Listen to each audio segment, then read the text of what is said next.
During late October of 1999, cold rain slicked the rusted metal roofs of Coldwater, Ohio.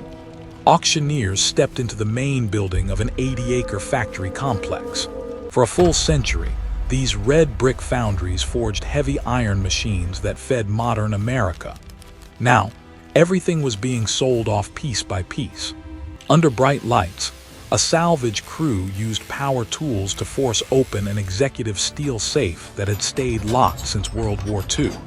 Inside, resting on dark velvet felt, sat a hand-carved wooden model no larger than a shoebox. Its gear teeth had been whittled with a simple pocket knife. Its small angled paddles were still stained with black machine oil. Beside the wooden model lay a confidential federal court order from 1912. The safe also held signed secrecy papers and legal statements marked with the official seal of the United States District Court.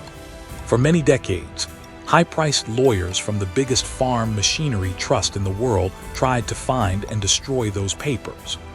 Those hidden pages contained mathematical drawings for a mechanism that broke a multi-million-dollar monopoly. This simple idea saved hundreds of thousands of farm children from painful manual labor and laid the foundation for modern factory farming. Yet the man who carved that wooden model was not a trained engineer or a wealthy Wall Street banker. He was an impoverished rural schoolteacher who died without money before his 43rd birthday. You are watching Rivet and Rebar, where we uncover the forgotten industrial giants and mechanical sagas that built our world. If real history and precision machine work excite you, hit the like button and subscribe right now to join our growing community of builders and historians. Now, let us return to where this story began. Before seeing how a country teacher changed industrial history, picture the American Midwest at the turn of the 20th century. The late 1800s brought massive physical contrasts across the country. In Pittsburgh, giant furnaces burned day and night, pouring out hot steel for skyscrapers and heavy locomotives. Out in Mercer County, Ohio, farm work remained stuck in ancient times. The rich black soil produced good crops, but keeping the soil healthy required spreading millions of tons of heavy animal waste across frozen fields every spring and autumn. It was a backbreaking nightmare. With no tractor hydraulics or engine power shafts, every bit of work relied on human muscle. Tragically, most of that work fell onto the youngest children on the farm. Schoolhouses across rural Ohio stood empty every single autumn. Young boys, barely 9 years old, were pulled from their wooden desks to stand in open farm wagons against freezing winds. Armed with heavy wooden pitchforks, these children spent 12 long hours a day lifting wet clods of waste over high wagon walls. The non-stop heavy lifting twisted their young spines, popped their shoulders out of joint, and left them permanently crippled. Among those watching this tragedy unfold was a man named Joseph Oppenheim. Born in 1859, Oppenheim worked as headmaster of a small Catholic school in Maria Stein, Ohio. Day after day, he stared at empty benches in his cold classroom. When his young students finally returned weeks later, their knuckles were cracked open, their backs were bent, and their minds were too tired to read simple books. Oppenheim possessed a special kind of mind. During daylight hours, he taught math to young children. By night, inside a cramped shed, he fixed pocket watches, sharpened steel saw blades, and studied mechanical linkages. He realized a simple truth that others missed. Human muscle was being wasted on a chore that simple mechanical leverage could finish in a tiny fraction of the time. Working by soft lantern light with pine blocks and a sharp knife, Oppenheim whittled tiny gears and paddle wheels. He partnered with local blacksmiths to cast iron parts, testing his secret wagon after dark behind wooden barns. Come October of 1899, he earned United States patent number 640,007 for his brand new widespread manure distributor. Tragedy struck the family almost immediately. In 1901, just 2 years after earning his patent, Joseph Oppenheim died of typhoid fever at 42 years old. Most small country startups would have closed forever. However, his brave widow, Mary Oppenheim, refused to let her husband's dream die in the mud. During a time when women were locked out of corporate offices, Mary took control of the entire business. Working alongside her family, she moved their shop to Coldwater, Ohio, started the New Idea Spreader Company, and built a true manufacturing powerhouse. Appreciating the genius of Joseph Oppenheim's machine requires examining the terrible mechanical bottleneck that trapped earlier farmers. Early factory spreaders were clumsy tools. They used a moving wooden floor to drag waste backward against a spinning drum covered in sharp iron spikes. This drum crushed the heavy material, but dropped everything straight down behind the tailgate in a thick strip no wider than the wagon frame. That meant the spread pattern reached only 5 feet wide across the dirt. Think about what that limitation meant for a family working a 20-acre field. To cover the ground, a pair of horses had to pull a heavy iron wagon back and forth across wet dirt at tight 5-foot spaces. If the driver spaced his passes too wide, large gaps of soil received no nutrients. If he drove too close, the concentrated waste burned the crop roots. Oppenheim's big idea was not just pushing material backward, it was throwing it sideways. He designed a secondary spinning distributor placed right behind and underneath the main drum. This secondary wheel featured angled steel blades set in a double helix layout. As the wagon wheels rolled forward, a chain drive spun the angled blades at high speeds. Physics worked like magic. The top drum broke up the incoming clods, but instead of letting the waste drop to the ground, it dropped the material onto the fast fan blades below. Those angled blades caught the flying waste and threw it outward in a wide fan pattern over 20 feet wide. That was more than 3 times wider than the wagon frame itself. Hold that thought for a second. Imagine running an iron foundry in 1905, trying to mass produce a gear system that could survive those terrible farm conditions. The machine took violent shocks whenever frozen clods hit the high-speed fan. To protect the cast iron gears from snapping their teeth, Oppenheim designed a clever spring clutch that unhooked the drive chain the second a jam happened. Tolerances inside the gearboxes were kept closer than 0.02 of an inch, which is roughly 1/30th the thickness of a single piece of paper.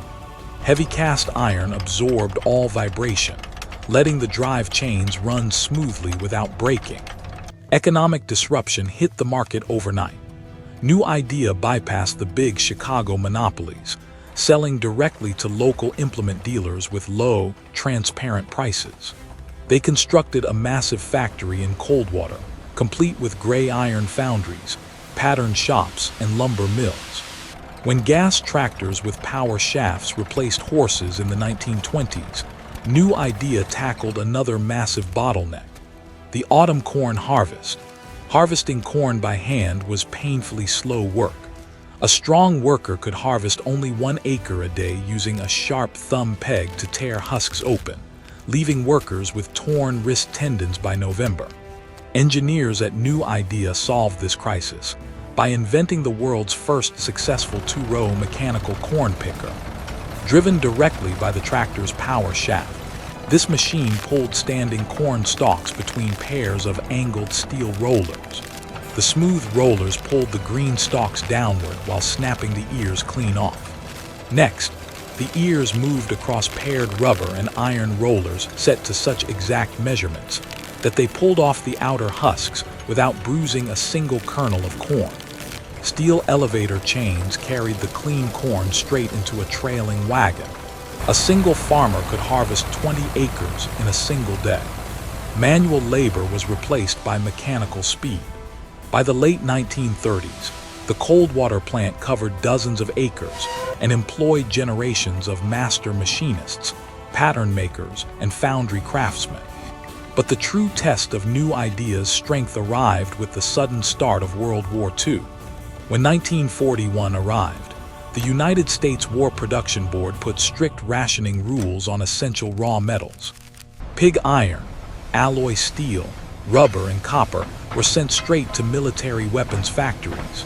Farm equipment makers faced tiny metal limits that threatened to shut down assembly lines across America. At the exact same time, millions of young farm hands were drafted into the military, leaving farms short of help just when the Allies needed food. Coldwater answered the call. Government leaders named the Coldwater plant an essential war facility, giving it two big jobs: keep making labor-saving farm machines while converting tool shops to build military weapons. Factory changes happened almost overnight. Foundries that used to pour iron from manure spreader frames were rebuilt to cast heavy artillery shell bodies and tough tractor axles for military work crews. Machinists worked 12-hour shifts under cold factory roofs. The plant floor was filled with heavy lathes, gear cutters, and grinding machines.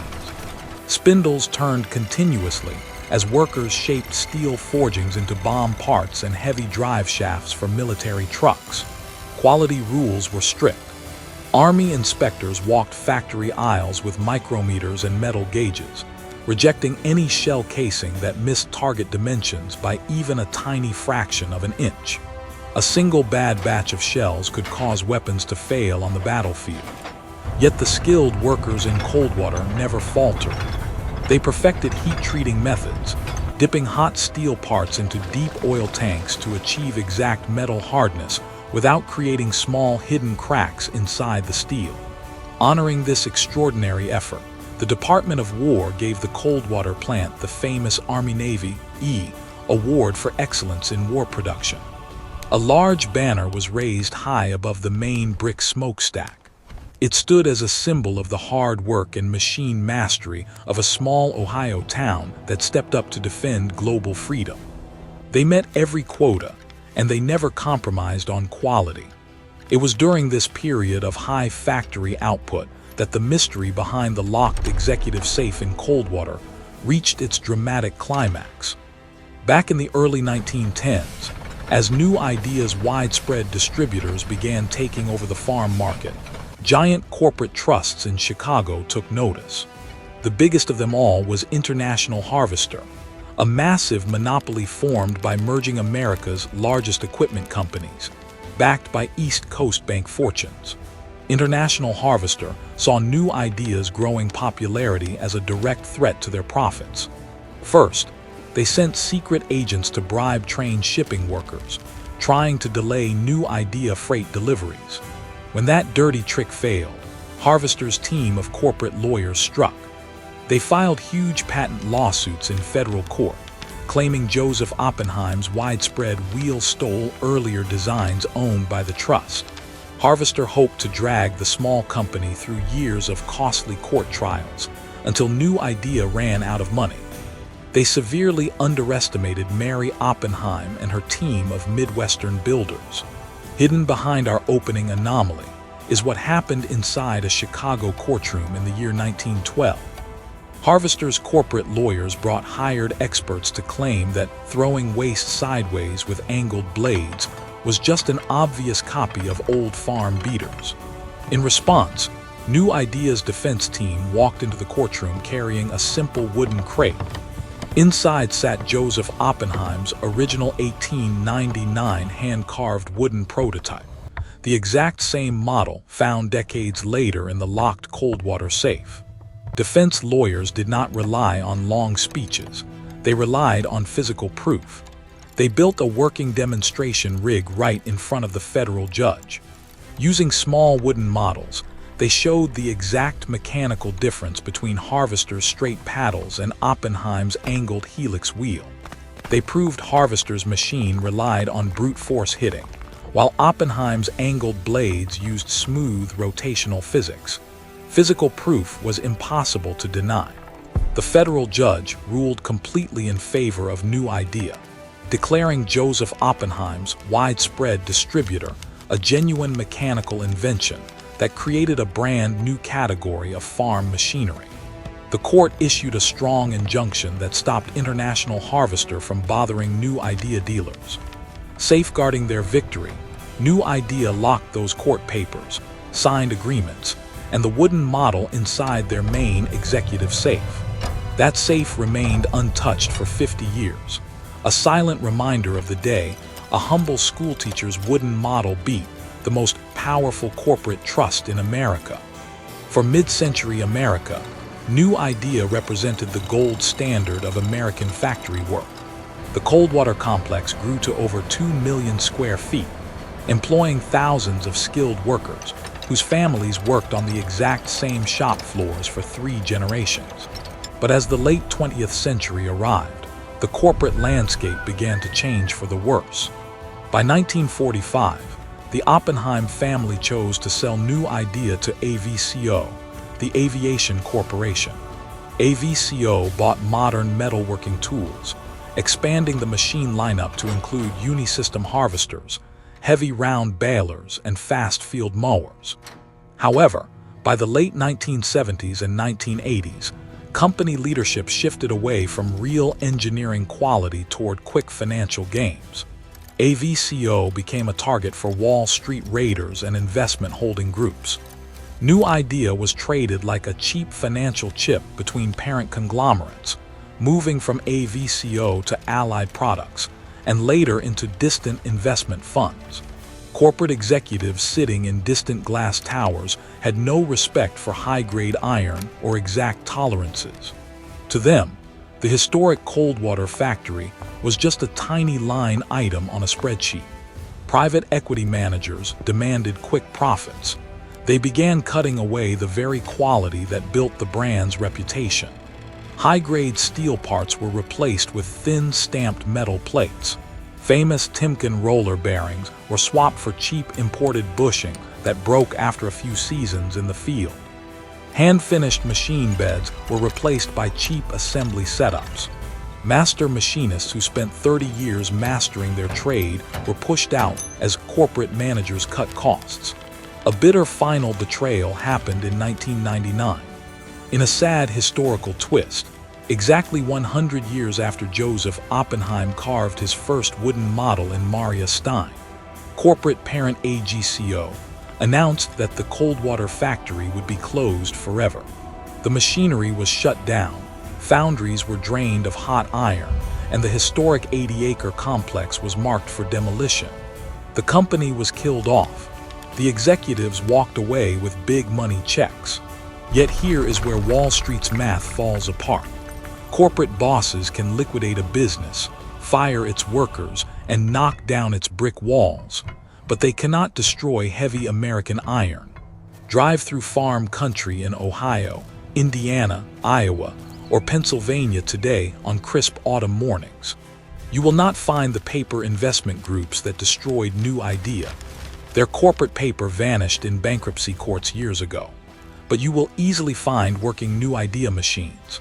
Across thousands of farms in North America, 50, 60, and 70-year-old New Idea corn pickers and manure spreaders are still pulled behind modern tractors and horse teams, working with complete reliability.